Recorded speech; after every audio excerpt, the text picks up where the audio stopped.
Dear all students of class 7th, Hindi chapter है पिता का न्याय। पांचाल देश की राजकुमारी केशनी रूप और गुण में अद्वितीय थी। देश में ही नहीं विदेशों में भी इसकी रूप और गुण में काफ़ी ख्याति फैली हुई थी। केशनी जब विवाह की योग्य हुई तो उसने अपने पिता से कहा कि वह उसी व्यक्ति के साथ विवाह करेगी जो आत्मा को जानता हो अथवा आत्मा को जानने में रुचि रखता हो। वह धन को प्रधानता नहीं देगी, केवल ज्ञान से ही प्रधानता देगी। पुत्र के निश्चय के कारण राजा ने चारों ओर घोषणा करवा दी। राजकुमारी केशनी उसी के साथ विवाह करेगी जिसके पास आत्मज्ञान होगा, भले ही वह निर्धन क्यों न हो। राजा की घोषणा सुनकर देश विदेश के राजकुमार विवाह का प्रस्ताव लेकर केशनी के पास पहुंचने लगी। जब केशनी उनसे आत्मा के संबंध में प्रश्न करती है तो वे उत्तर नहीं दे पाते थे। फलस्वरूप केशनी विवाह करने से मना कर दिया करती थी। ऋषि कुमार सुधन्य भी वहाँ के उद्देश्य से केशनी के समक्ष उपस्थित हुआ। केशनी ने उससे आत्मा के संबंध में जितने भी प्रश्न किए सबका ठीक ठीक उत्तर उसने दे दिया। फलतः केशनी सुधन्य के साथ विवाह करने के लिए तैयार हो गई। केशनी और सुधन्य की विवाह की चर्चा चारों ओर दावानल की भांति फैल गई। लोग आश्चर्य प्रकट करने लगे क्योंकि केशनी एक राजपुत्री थी और सुधन्य एक निर्धन ऋषि कुमार। केशनी और सुधन्य के विवाह की खबर दानवों के सम्राट विरोचन के भी कानों में पड़ी। विरोचन भी केशनी के रूप गुण पर मुग्ध था, अतः वह विवाह करने के उद्देश्य से केशनी के पास गया। उसने केशनी से कहा, राजकुमारी, मैंने सुना है कि तुम ऋषि कुमार सुधन्य के साथ विवाह करने जा रही हो। उसके साथ विवाह करने से तुम्हें कौन सा सुख मिलेगा? वह तो निर्धन है। तुम मुझसे विवाह कर लो। मेरे साथ विवाह करने में तुम्हें अपार सुख प्राप्त होगा। तुम आजीवन सुखी रहोगी। केशनी ने उत्तर दिया, मैं सांसारिक सुखों के लिए विवाह नहीं कर रही हूँ। मैं विवाह कर रही हूँ एक सुंदर हृदय वाले जीवन साथी को प्राप्त करने के लिए जो ज्ञानवान और विचारवान हो। ठीक है। पर विरोचन बार बार अपनी ही बात करता रहा।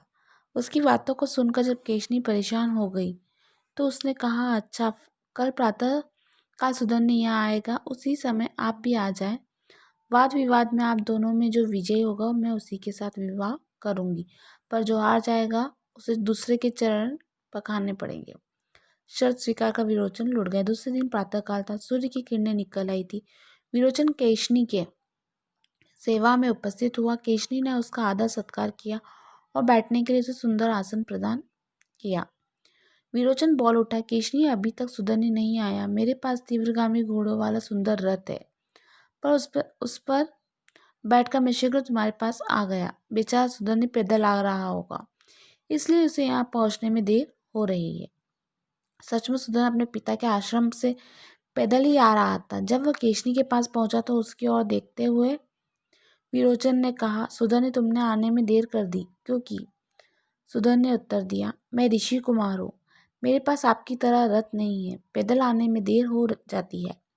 विरोचन बोला, कोई बात नहीं, अब तो गए ना, मेरी बगल में बैठ जाओ। पर सुधन्य ने विरोचन की बगल में बैठने से इनकार कर दिया। उसने कहा, मैं आपके साथ आपकी बगल में नहीं बैठ सकता क्योंकि हम दोनों में किसी बात में बराबरी नहीं है। आप राजा हैं और मैं मामूली सा ऋषि पुत्र। आपके पास अपार धन संपदा है और मेरे पास विद्या को छोड़कर और कुछ नहीं। दोनों मनुष्य एक दूसरे की बगल में उसी समय बैठते हैं जब उनमें आपस में समानता होती है। विरोचन और सुधन्य दोनों में वाद विवाद होने लगा। केशनी इस बीच मूक दर्शन बनी रही। विरोचन अपने तर्कों में धन को महत्व दे रहा था, पर सुधन्य महत्व दे रहा था ज्ञान को। जब दोनों किसी निर्णय पर नहीं पहुंच सके तो उन्होंने निश्चय किया कि निर्णय के लिए किसी तीसरे व्यक्ति के पास चलना चाहिए। विरोचन बोला, मैं किसी ब्राह्मण या देवता को निर्णायक नहीं मान सकता क्योंकि उन पर मेरा विश्वास नहीं। सुधन्य ने कहा, ठीक है, आप ब्राह्मण और देवता को निर्णायक नहीं मानिए, मैं आपके पिता को निर्णायक मान रहा हूँ। उनका निर्णय मुझे स्वीकार होगा। विरोचन प्रसन्न हो उठा क्योंकि उसे विश्वास था कि उसके पिता का निर्णय उसी के पक्ष में होगा। वह सुधन्य को लेकर अपने पिता के समक्ष पहुंचा। दोनों ने अपनी अपनी बातें कहकर उनसे प्रार्थना की, कृपा करके बताइए